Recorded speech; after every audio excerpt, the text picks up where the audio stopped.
Hello, my name is Darren Thomas and I am the Director of Educational Research Techniques. In this particular video, we're going to be looking at drill pattern activities for ESL students. So these are for those of you who are into drilling, like audiolingualism as an example.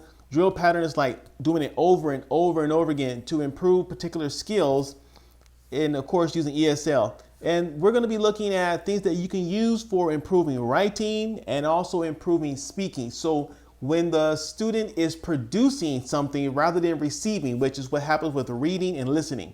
So let's go ahead and see what we can learn.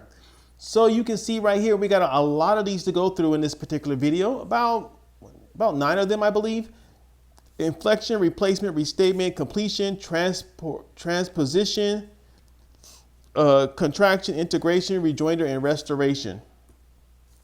So here we go. Inflection. This is our first one. Inflection involves the modification of a word in one sentence in another sentence. So you can see we have our example here at the bottom. I bought the dog. And then you make a slight modification to that to say I bought the dog. So you're making it plural here. So that's the inflection. Inflection has to do with the ending of the word. And so this is one activity that students can do to start to learn how to master the use of the language. And of course, there's more than one answer for each of these that I'm going to be showing you, but this is one way that you can inflect. So we're modifying dog by making it plural. We could change the verb to the present tense, to the future tense, whatever, it doesn't matter. But you can see how this can be done.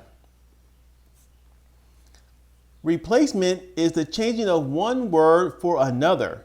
So if you look at the example here, we start with I ate the apple. And so we replace apple with the, it, in other words. So we use the pronoun, if you will. I ate the apple to I ate it. So it is referring to the apple.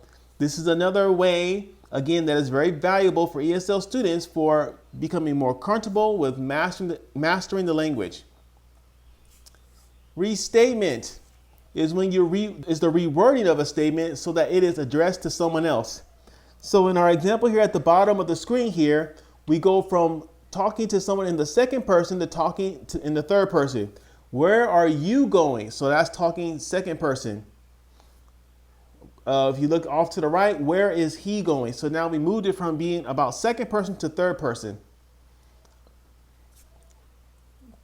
Completion is when the student hears a sentence and is required to finish it. So it's like a fill in the blank, if you will. The woman lost blank shoes. So what can we put there? The woman lost her shoes. And so that's one way to complete that. You could also, they could put in a color like the woman lost red shoes or she lost green shoes or whatever. It doesn't matter. Again, there's always more than one answer for all of these examples that we're looking at here. Transposition is when you kind of rearrange the words a little bit. Now, this example is not the best one. We kind of inserted a word. So we have the example, I am tired.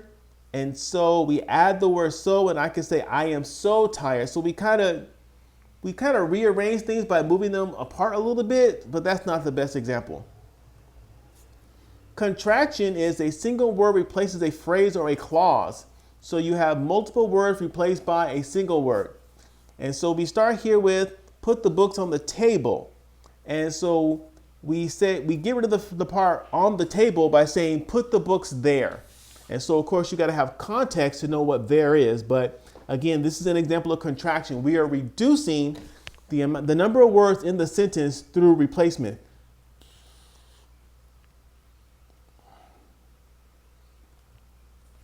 Next, we have integration. And that is, and trust me, you can see that is behind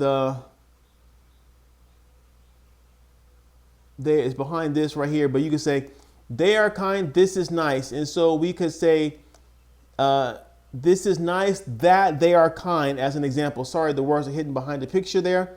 But you could say they are kind and this is nice. So in other words, you're combining two sentences. All right, rejoinder. Here we got an example where you give a student a command to do something or say something and they have to come up with what to say.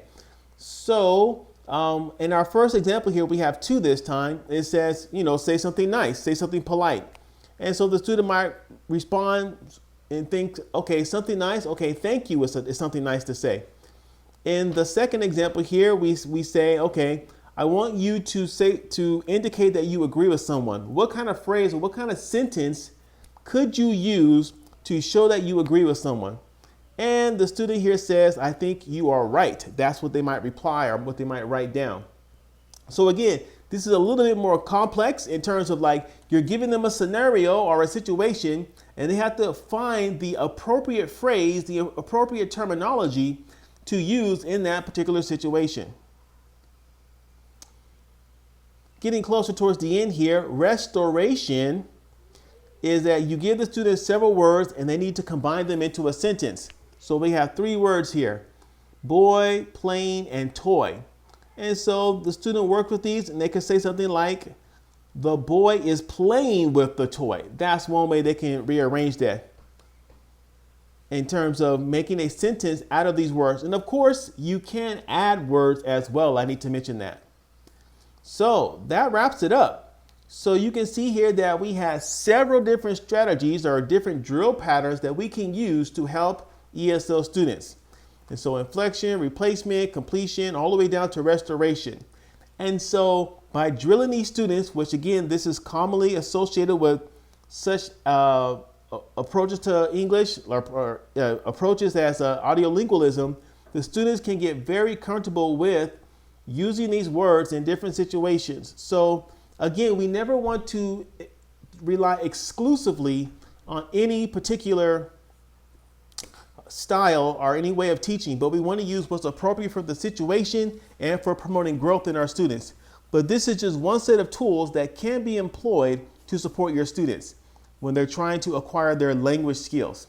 So, my name is Darren Thomas. I am the Director of Educational Research Techniques. Again, thank you so much for watching, and you take care.